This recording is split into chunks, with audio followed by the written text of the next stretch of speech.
¿Qué tal? Saludos y bienvenidos a Cuna de Talentos, el mejor baloncesto, vuestro programa de baloncesto en el que repasamos semanalmente lo mejor del baloncesto nacional e internacional, con jugadores, exjugadores, también con directivos, árbitros, entrenadores. Hoy tenemos el placer de saludar a una de esas exjugadoras que marcaron una época en el baloncesto femenino español. Recibimos a Mónica Mesa. ¿Qué tal, Mónica? ¿Cómo estás? Hola, Esteban. Muy bien. Bueno, entre otras cosas, 185 veces internacional, jugadora histórica de canoe, olímpica en Barcelona 92 y una medalla de oro en ese Eurobasket 93. Pasados todos estos años, ¿cómo ves toda esa época cuando la recuerdas? Bueno, pues la verdad es que ya me queda un pelín lejos, pero bueno, es verdad que recuerdo la época, bueno, pues como la viví prácticamente, ¿no? Pues una época en la que hacía lo que más me gustaba, que era jugar al baloncesto.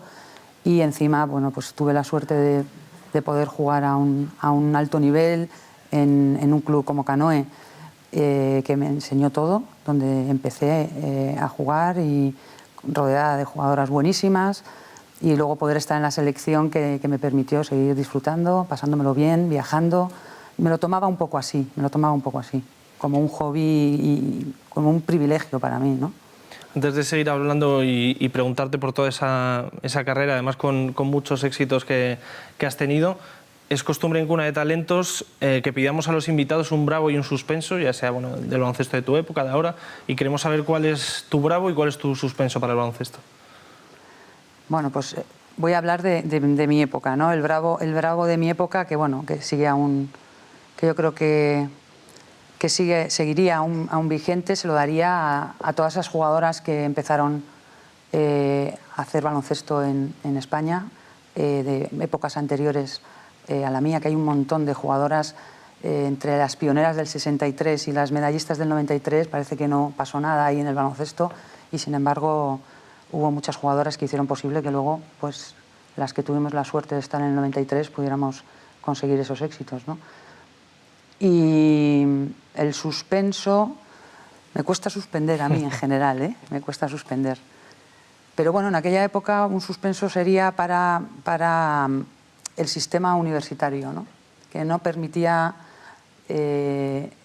permitía, pero no daba ninguna facilidad a la hora de poder compaginar los estudios con el deporte. Era realmente difícil poder hacerlo si estabas dedicada a preparar, por ejemplo, unos Juegos Olímpicos. Complicado eso. Afortunadamente han aprobado ya esa asignatura y hoy en día es muy diferente. Y lo que quería preguntarte, estamos hablando antes de empezar el programa, ¿cómo empezó tu relación con el baloncesto? Hay jugadores que empiezan muy pequeños, otros más tarde, que le ven en una parada de autobús, que les pillan en una cancha en la calle. ¿Cómo empezó tu relación con el mundo del baloncesto? Bueno, yo empecé, a mí me gustaba mucho el deporte, somos 5 hermanos, jugábamos mucho en la calle, en la sierra, y en el colegio me gustaba mucho jugar al fútbol, y era el deporte que a mí me gustaba. Cuando cumplí 12, 13 años, la profesora de Educación Física me dijo que ese deporte no era un deporte para mujeres y que tenía que elegir entre los 2 deportes para mujeres que había en el colegio. Estamos hablando hace un montón de años, pero esto era así, ¿no? Y bueno, gracias a ella me decanté por el baloncesto y ahora mismo estoy muy agradecida a que me hubiera hecho elegir en ese momento. Y ahí empecé a jugar al baloncesto en el colegio, pero enseguida pasé al canoe porque un entrenador de canoe, que es Manolo Coloma, veraneaba en el mismo sitio donde veraneábamos nosotros, y mi hermana jugaba ya muy bien al baloncesto, fue a verla, pero bueno, me vio por ahí correteando, jugando al fútbol, nadando y tal, y dijo, bueno, y me la voy a llevar para el canoe para probar, y así fue como empezó. Y te iba a decir a ti que luego ahora vuelves a Canoe, a esa calle Pez Voladora, al pabellón, y que aparece un nombre por muchos sitios, fruto de esa historia como jugadora de Canoe y luego también como jugadora de la selección española. Cuéntanos cómo fue tu avance subiendo categorías y sobre todo lo que fuiste aprendiendo, y también, para ponerlo un poco en contexto, ¿qué jugadoras eran tus compañeras según ibas subiendo categoría? Bueno, pues al principio, realmente cuando entré en Canoe no conocía mucho el baloncesto femenino.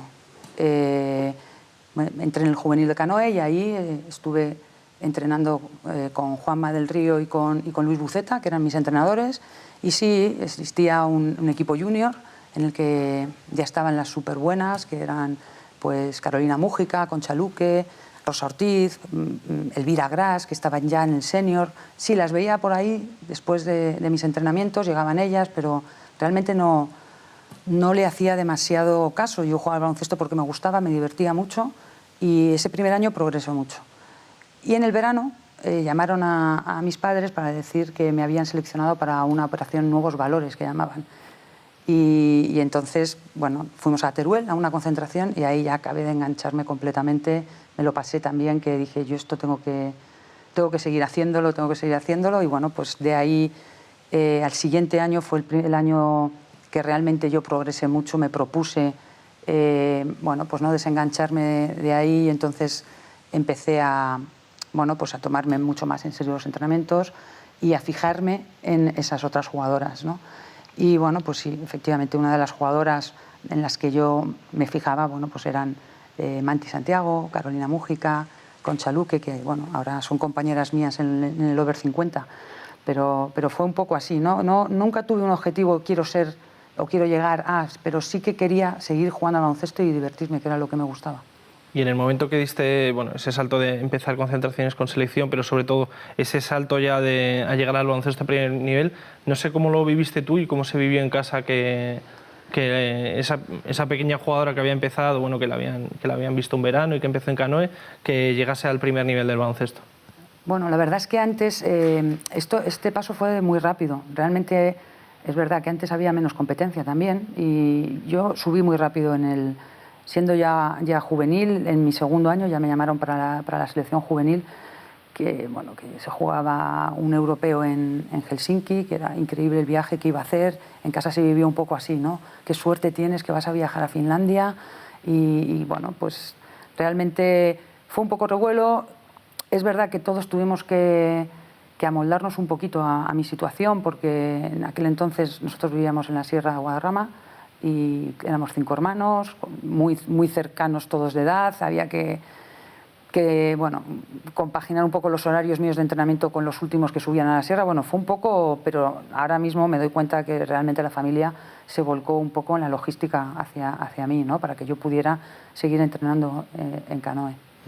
Y más tarde llegó esa cita que tanto ilusionó a toda la población española, a todo el deporte y sobre todo a todos los protagonistas, que fueron los Juegos Olímpicos de Barcelona 92. Supongo que la llamada para esa convocatoria previa y cuando te dicen vas a ser jugadora de la selección española para los Juegos Olímpicos tuvo que ser un plus muy importante y una ilusión muy grande. Sí, se oía, se rumoreaba que si salía Barcelona como sede de los Juegos, que iba a haber un poco una revolución, que se iba a hacer un equipo con las mejores jugadoras del momento para llegar a Barcelona. Era un rumor que había, pero el día que te dicen que tú eres una de esas jugadoras, que vas a estar ahí, porque bueno, realmente quedaban 4 años para los Juegos Olímpicos, con lo cual el equipo estaba un poco pensado para los 4 años, ¿no? Entonces, bueno, se formó ese grupo, yo estaba entre ellas y bueno, pues realmente dedicarme durante 4 años profesionalmente, que era un poco la exigencia que tenía estar en el plan, era algo que me hacía muchísima ilusión a mí y a toda mi familia. Coincidió también con mi entrada en la universidad, con lo cual tuvimos otra vez que volver a hacer planes, ¿no? De cómo íbamos a llevar una cosa y la otra, pero bueno, mi objetivo era muy claro, y una vez que estuve entre las 20 primeras, sí que ya me marqué el objetivo de intentar estar en ese grupo de 12 al final. Y una foto que hemos visto mucho es la tuya, la ceremonia inaugural de los Juegos Olímpicos. ¿Ya ahí ves que estás metido en todo ese ambiente olímpico o realmente piensas que estás viendo una película en televisión? No, no, no. Ahí ya es cuando te das cuenta que después de 4 años de dura concentración y de un montón de cosas, ¿no? Porque yo tuve una lesión, a un año de los Juegos tuve una lesión muy importante de rodilla que me tuvo un poco apartada del equipo y me tuvo trabajando al margen y con bastante incógnita, ¿no? Sin saber, mucha incertidumbre de si iba a estar o no al final en el equipo, porque cuando me veo ahí en el estadio, pues la verdad es que es uno de los momentos más emocionantes, o por no decir el más emocionante de mi carrera, porque aparte de que todo el público, lo que era entrar en el estadio, todos los deportistas, empiezas a pensar un poco en lo que te ha costado llegar, ¿no? ¿Y has vuelto a pasar los años a Montjuïc o no has vuelto por el estadio? Al estadio no, he vuelto a Barcelona y he pasado por la Villa Olímpica y bueno, no he ido mucho, he ido 2 o 3 veces nada más, pero bueno, siempre me trae muy buenos recuerdos. En la primera jornada se jugó contra China, derrota 66-63. No sé en ese partido inaugural cómo eran los ánimos del equipo, sobre todo después de, bueno, primer partido, tienes a China en la mano y al final, bueno, pierdes por 3 puntos. Pues fue un palo bastante importante. Nosotras éramos un equipo que al principio de la preparación de los Juegos estábamos a un nivel 11-12 del mundo y a medida que fuimos avanzando en la preparación empezamos a competir contra los mejores y el año anterior ya habíamos competido contra todos nuestros rivales y quitando a Estados Unidos a todos los rivales les habíamos ganado, con lo cual íbamos con unas expectativas muy altas de lo que podía hacer el equipo. Perder el primer partido fue un palo increíble porque nos alejaba ya de las medallas, porque era un equipo que tenía objetivos muy altos y yo creo que era una de las grandes virtudes del grupo, ¿no? Que no teníamos miedo a ningún equipo, que nos sabíamos fuertes y creíamos que podíamos llegar incluso a conseguir una medalla.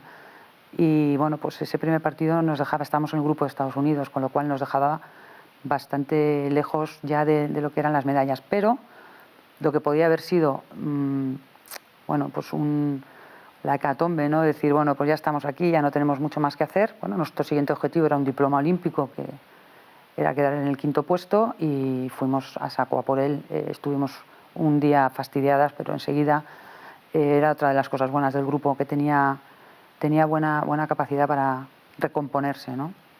Y hablabas de Estados Unidos. El último rival de esa fase de grupos era Estados Unidos, el único equipo que no habíais podido ganar en todos esos compromisos previos. Supongo que lo que has dicho, que el equipo se levantó y que al final ese baloncesto era otra película. Ahora sí que hemos visto en estos últimos años que España está un pasito más cerca, aunque todavía está lejos de Estados Unidos. Pero ¿cómo fue ese último partido de la fase de grupos contra Estados Unidos?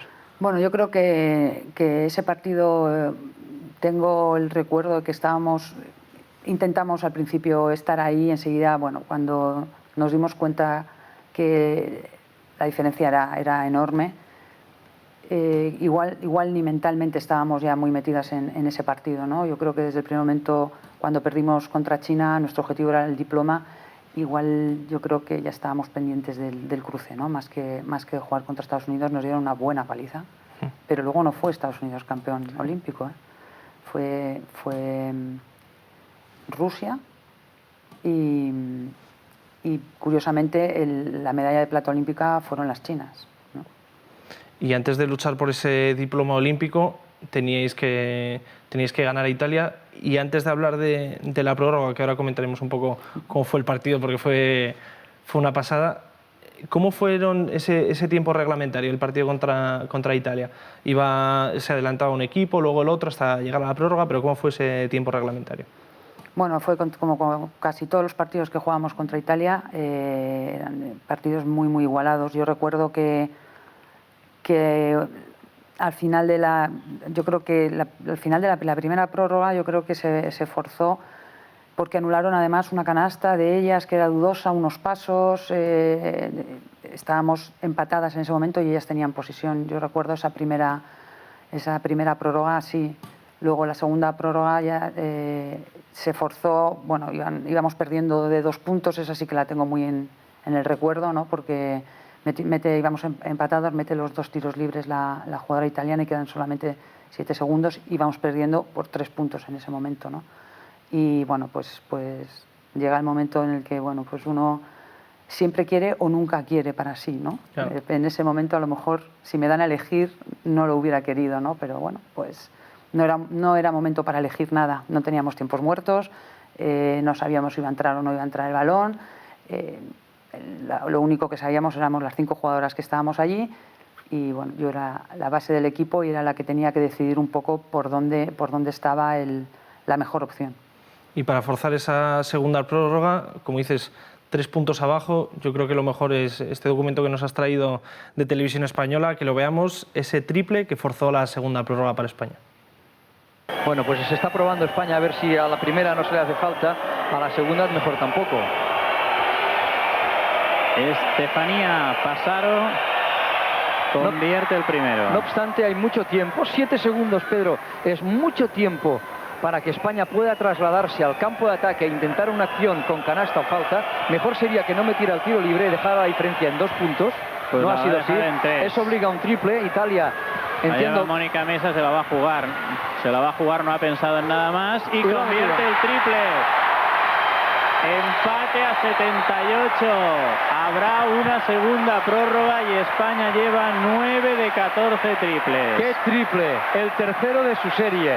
Por lo menos seguro que a ti, que se me ponen los pelos de punta viendo estas imágenes.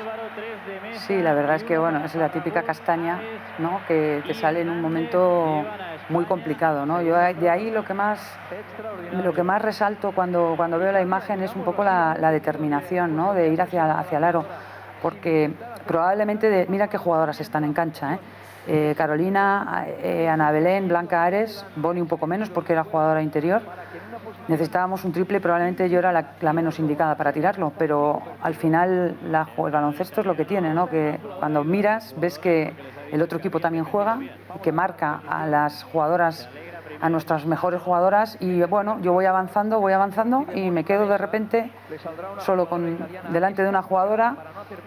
Bueno, pues ya el tiempo estás viendo que es o tiras o te comes la pelota y tiras y bueno, pues la suerte de que entra, ¿no? Ahora me alegro mucho de haber tirado ese balón, pero bueno, alguna vez he pensado, si no hubiera entrado, ¿qué hubiera pasado, ¿no? Y ese es el típico tiro que dices, si lo piensas no entra. Es decir, lo tengo que tirar, el balón tengo que soltarlo. Sin ninguna duda, tiro cayéndome de todo. O sea, la parada no es mala. La parada no es mala. Y de hecho mete la pierna la jugadora italiana, pero ya cuando mete la pierna yo me caigo al suelo. Entonces tiro desde eso, en fin. No sé, si tiras 30 de esas no metes más que una, que fue esa, ¿no? Y hay muchas veces que dicen que quien empata o manda el partido a la prórroga luego gana, en este caso además con el subidón que os dio, segunda prórroga. ¿Y cómo fue esa segunda prórroga para llevaros el diploma? Nada, ahí ya, después de esa canasta ya todas sabíamos que íbamos a ganar a Italia, porque ya ellas ya era la segunda vez que teniendo el partido ganado lo perdían, ¿no? Vamos, iban a prórroga, con lo cual una tercera ya no yo lo tenía clarísimo después de esa canasta que ganaríamos. De hecho, yo creo que metimos otros 2 o 3 triples en la última prórroga, ya se nos veía jugar de otra manera, porque bueno, pues porque al final si no ganábamos ese partido contra Italia nos íbamos al séptimo octavo puesto, ¿no? Era un puesto para nosotros bastante injusto después de todo el trabajo que llevábamos, ¿no? Yo creo que ahí es cuando salió realmente vamos a por el diploma, que es un buenísimo resultado también, ¿no?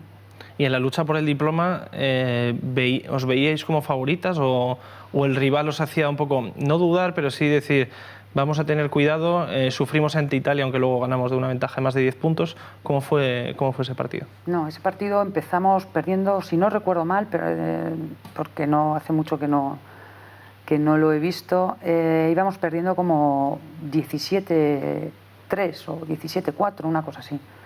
Salimos, bueno, o ellas salieron muy fuertes o nosotras salimos un poco relajadas, ¿no? Y cuando nos dimos cuenta que estábamos, bueno, pues que podía ser otro de terminar unos Juegos Olímpicos teniendo un diploma, habiendo ganado 3 partidos de 5, ¿no? O al revés, haber ganado 2, bueno, pues quedarnos sin el diploma era como bueno, ¿no? ¿Qué estamos haciendo, no? Y recuerdo recuerdo a Bernardino Lombao en el banquillo, porque él estaba de comentarista o estaba cerca del equipo. Él había sido el preparador físico durante los 4 años, pero estaba en televisión y estaba muy cerca, se quitó los cascos de la realización o de la locución, ¿no? Y saltó ahí a decirnos de todo, nos dijo de todo y ya reaccionamos, ¿no? Y bueno, pues ya poco a poco fuimos encarrilando el partido y al final, pues bueno, ganamos el diploma, ¿no? Como sabe, un diploma olímpico y sobre todo ganarlo en casa. Bueno, pues sí, ya te he dicho que como teníamos esas expectativas tan altas, hasta que no ha pasado tiempo no nos hemos dado cuenta de que realmente el diploma olímpico era un buen resultado. Además, en Barcelona, pues claro, en otros Juegos Olímpicos anteriores un diploma olímpico hubiera sido más que celebrado por todo el mundo, pero claro, con la cantidad de medallas que hubo en Barcelona, pues los diplomas quedaron un poco diluidos. Aún así, nosotras, bueno, quitando el partido contra China, pues creo que no es que nos conformáramos, pero bueno, era el siguiente objetivo que teníamos. Yo creo que lo hubiéramos, probablemente al principio de la preparación lo hubiéramos firmado, el diploma, pero nos dejó un mal sabor de boca al terminar los Juegos, porque queríamos más, o sea, estábamos preparadas para algo más, la verdad. Y esa exigencia del equipo llevó a que el año siguiente se consiguió el primer gran éxito de la selección, como fue la medalla de oro en el Eurobásquet. ¿Cómo fue esa preparación desde el final de los Juegos Olímpicos hasta llegar al Eurobásquet del 93? Bueno, pues ahí hubo un cambio total en la manera de preparar, porque realmente después de los 4 años en concentración permanente, cada una se marchó a un club. Muchas coincidimos en el mismo club, seguimos estando juntas, otras, bueno, pues cada una fue donde bueno, creía que era mejor para ella y volvimos al sistema tradicional de concentración en verano, un mes antes del Campeonato de Europa. Y bueno, realmente yo creo que ese break, digamos, nos vino muy bien a todas, ¿no? Cada una jugó en su club, se despejó un poco, ya veníamos ya de otra manera, menos concentración. Salió gente del equipo y entró gente nueva al equipo que nos dio muchísima frescura. Yo siempre lo digo, la gente que entró nueva fue importantísima, ya no solo deportivamente, pero sí para el grupo, en cómo fue el campeonato. Y Manolo Coloma, que fue el entrenador que cogió el equipo, yo creo que se preocupó mucho de que el entorno de trabajo fuera muy relajado, porque bastante estrés habíamos sufrido ya para preparar los Juegos y durante los Juegos, y yo creo que su estrategia fue: vamos a relajar lo más posible el entorno para que las jugadoras estén lo más cómodas posible, más tranquilas, y realmente yo creo que esa relajación, digamos, o ese quitar un poco de estrés o de presión fue lo que diferenció un torneo del otro, y lo que realmente, bueno, también es verdad que la exigencia deportiva de unos Juegos Olímpicos es diferente a la de un europeo, ¿no?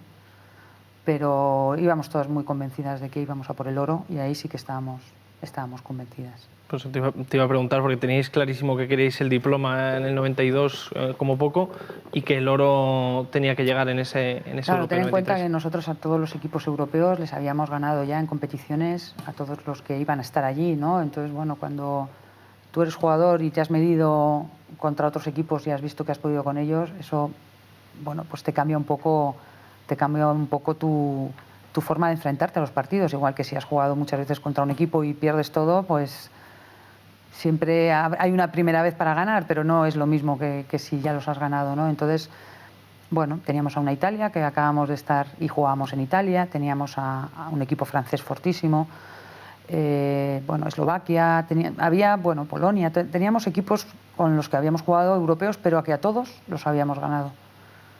Y bueno, yo creo que la convicción del equipo fue bastante firme y todas remamos en esa dirección y fuimos muy enfocadas a ganar el oro, muy enfocadas. Ahora, ya pasado el verano de 2017, miramos para atrás. España tiene 3 Eurobásquet, los 3 ganando a Francia en la final. Yo no sé si ese, seguro el primero supo especialmente bien, porque era un rival de los que mencionabas que era muy complicado, y cómo se desarrolló esa final para poder ganar a Francia. Bueno, pues para poder ganar a Francia, lo bueno que tenía este equipo es que tenía que adaptarse un poquito. Francia era un equipo con el que nos pegábamos mucho y tuvimos que aprender a jugar de una manera diferente a lo que hacíamos normalmente, porque a nosotros nos gustaba jugar muy rápido, correr, y si íbamos a un partido de muchos puntos, el partido no lo íbamos a ganar. Con Francia había que ir a jugar un partido no muy bonito, pero sí muy efectivo, y es un poco a lo que jugamos.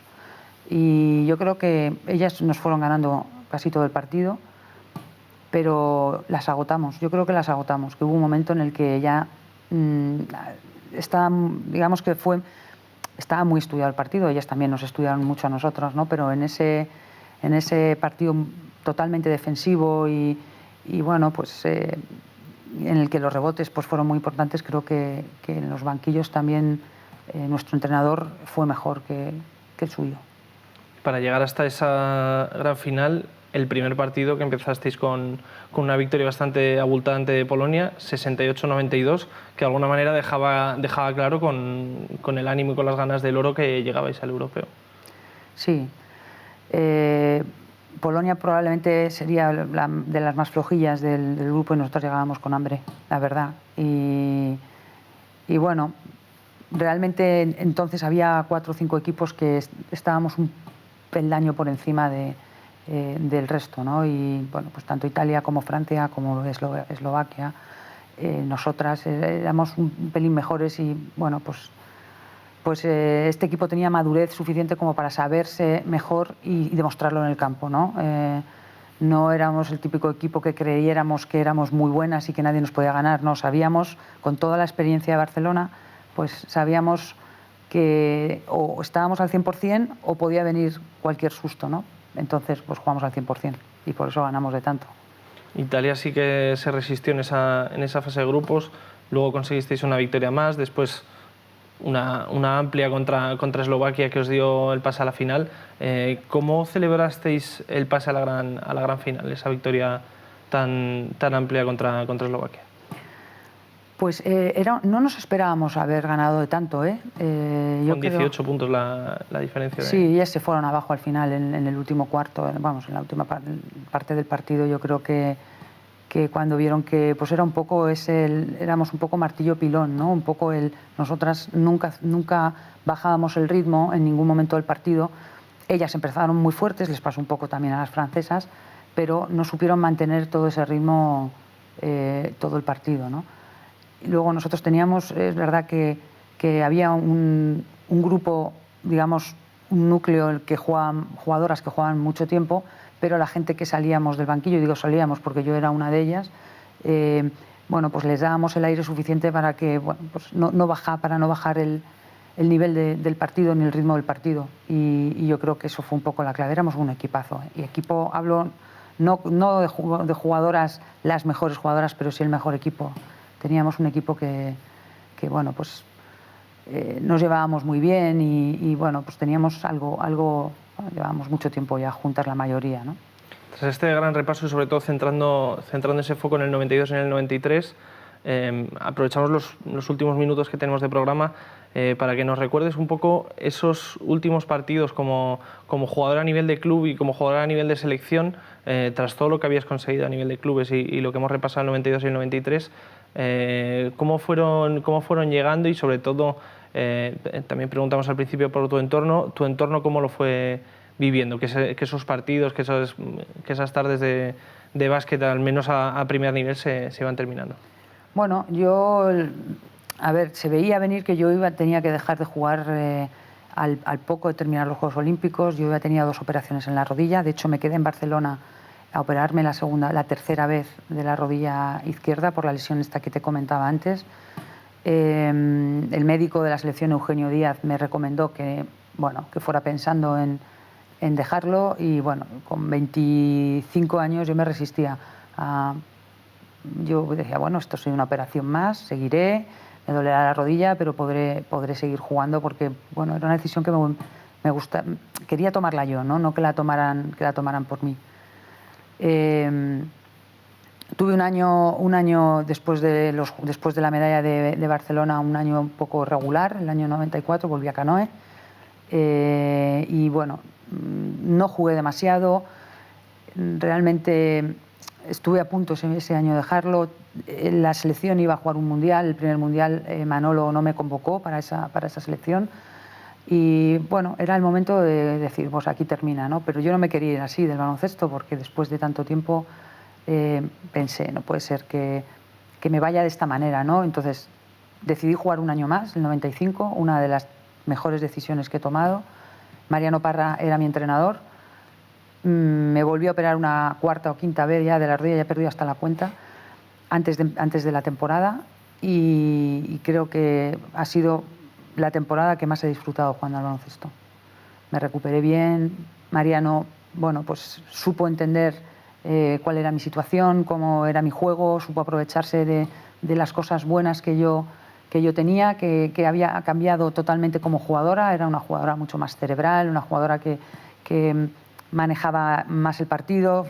Me convertí en base-base, cosa que no era antes. Había mejorado mi tiro y tanto fue así que bueno, pues al finalizar la temporada Manolo volvió a llamarme a la selección y entonces ese sí ya fue mi último año. Ya fue un poco como, ahora sí, me retiro yo y me retiro de esta manera, porque realmente ya el tiempo que tenía que dedicarle a tener la rodilla en su sitio y fortalecer antes de los entrenamientos ya era demasiado costoso, ¿no? Pues Mónica Mesa, muchísimas gracias por este rato hablando de baloncesto y sobre todo esos gratos recuerdos del 92 y el 93. Muchas gracias a ti. Y gracias a todos vosotros. Seguid en Cuna de Talentos, el mejor baloncesto en Déjate Historias.